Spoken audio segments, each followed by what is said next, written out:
Hey guys, Happy New Year for 2025. I know it's February already, but I've only just got back from holiday. Hope everybody's well. Welcome back to the channel. I thought I'd just do a quick video today on something I've been reading quite a lot of online, not on my comments, but online, concerning everybody's either loved or hated tool, the Festool Domino. I'm making my little tiny drawer boxes now for my the top of my saw station, these things, and they're going to fit into this torsion box design that I've done, and I didn't want to, go overboard. They're only 12mm ply, and again, they're only workshop cabinets. So I've cut all the pieces, sides, fronts, backs, and I've cut a long channel in one side, a housing joint, and I'm just going to sink a piece of plywood in there and glue it in. I don't just want to pin and glue them though, because over time, as you pull them in and out, you will pull the front off technically. So I'm going to put a domino in, and that led me to thinking about this. If you've bought the sustainer with all the dominoes in, you get a bag of these, and you'll find that anybody who's not a serious professional woodworker, this is the last bag full of dominoes that you'll end up with, because nobody uses them. And reading between the lines online, the reason for that is because these are 4mm by 20mm long. And everybody, well, not everybody, but there are a few people out there who are a bit confused. I was one of them. I were a bit confused about the 4mm domino. So this video will just explain quickly what it's all about. And then I'll show you what I'm doing with it. So obviously this is the domino. And we know that when we set the depth stop here, it's half. So, 12, 15, 20, 25 and 28. We'll cut a pocket for the loose tenon, which is what the domino is. So if you're using a 30mm domino, you would set it to 15, and then it would cut 15 in either side, and your domino will go into both sides, because you don't want it to slip further into one than the other. You want it to be equalish. But you will notice on here that there is no 10, and I've already said your 4mm dominoes are 20mm long, and it can be quite confusing. You'll also notice that I've changed my little depth slider to a 3D printed one, which I got online. Absolutely fantastic, these, because they give us our metric thicknesses, from an 18mm stock is generally what our boards are if you're using that, if you're using 18mm. So I'm just going to explain what it is. Domino cutters, these are all 49mm long. I've made this to show you. They're all 49mm long, you can see there. This is the 4mm, and the way that Festool get round this situation without putting a 10mm depth in is that they make the 4mm cutter 10mm shorter than any other. So if you cut your 4mm hole using the 20mm depth stop, which I've got somewhere, bear with me one second, I've been doing my drawers. This is the 20mm hole, that's it there. If I use my depth stop on my micrometer there, on my vernier I should say, that was a little bit short, you can see just over 10mm. And that just allows a little bit of room, so that when we put our short domino in, we've got room for it for the glue to work around it. And it's as simple as that. So when you put your 4mm cutter in, what you need to do is set it to a 20mm depth, and then that way you'll get 10 either side, because it's 10mm shorter than all the others. It's dead simple. So I'll just show you what we're doing. If you've already got a domino, obviously you'll know all this already. I'm just sort of spitballing. So in the domino box, you get this little tiny spanner. If we just put that under our little switch on there, that's what separates the machine. Put it under and pop it, and you'll get that very satisfying pop when it comes off. I've not got a cutter in this because I was just going to show you how it works. So I'll take my 4mm cutter and I'll put it on. Now again, one of the mistakes that new users of this make, they start wrenching this tight like you're using a router. You do not have to do that.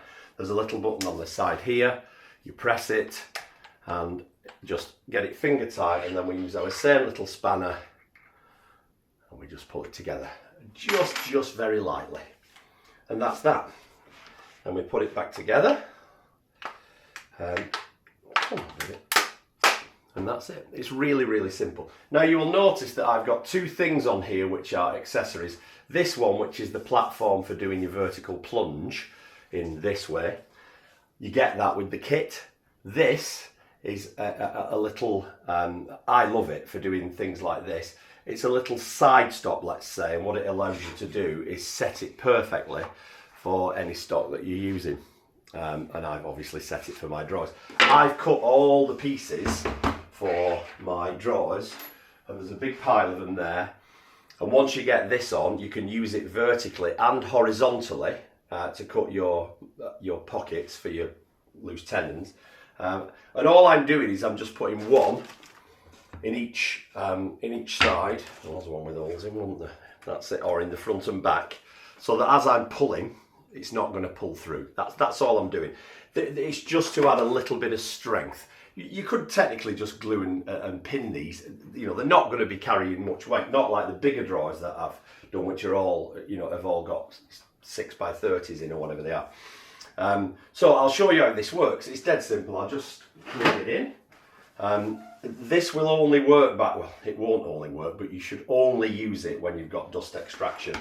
Don't use it without dust extraction, because you will overheat your cutters and you'll ruin the machine. The other thing to mention, which a lot of people forget, is that when you're changing between loose tenons, tight, loose and looser, the machine must be on.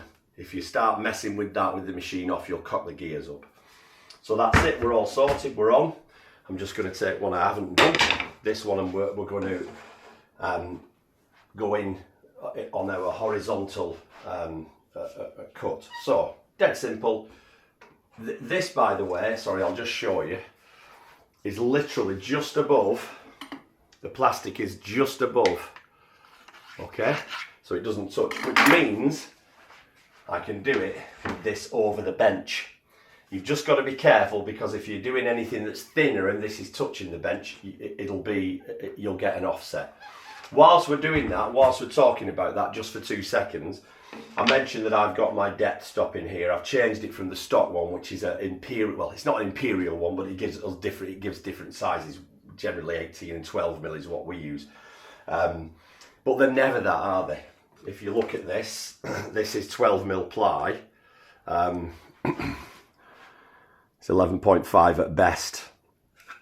So if you set this to a depth of, or on your side stop, if you set it for 12 mil ply, again, you'll get half. Your cut will be in the middle, so your centre of your cut will be 6 mil. Now, centre of cut 6 mil on this piece of wood will be out, it won't be central. So you'll always got to go off the face that you're mating. Obviously, when we're doing our vertical cut, it can only go in the face. You can only do it on one side.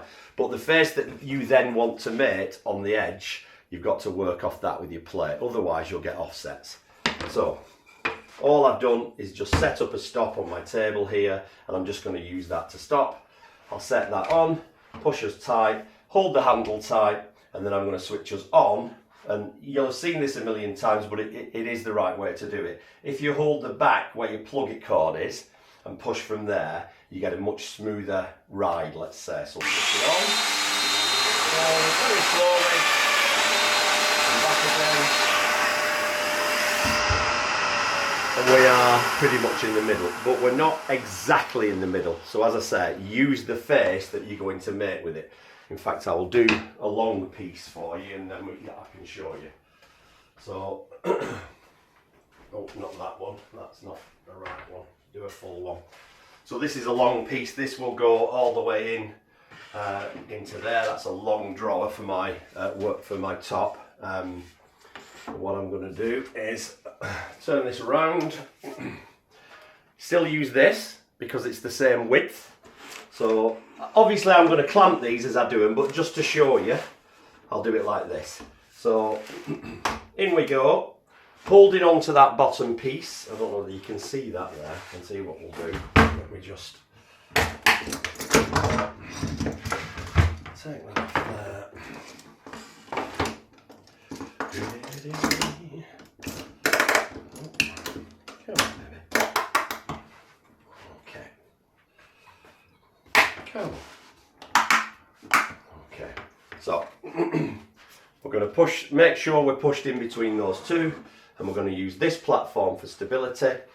When you're plunging downwards or vertically, I should say, with the machine, to switch it on instead of messing around, nip it. Put your finger under there and nip it together. Makes it nice and easy. So we'll switch it on, and then we're going to go nice and easy.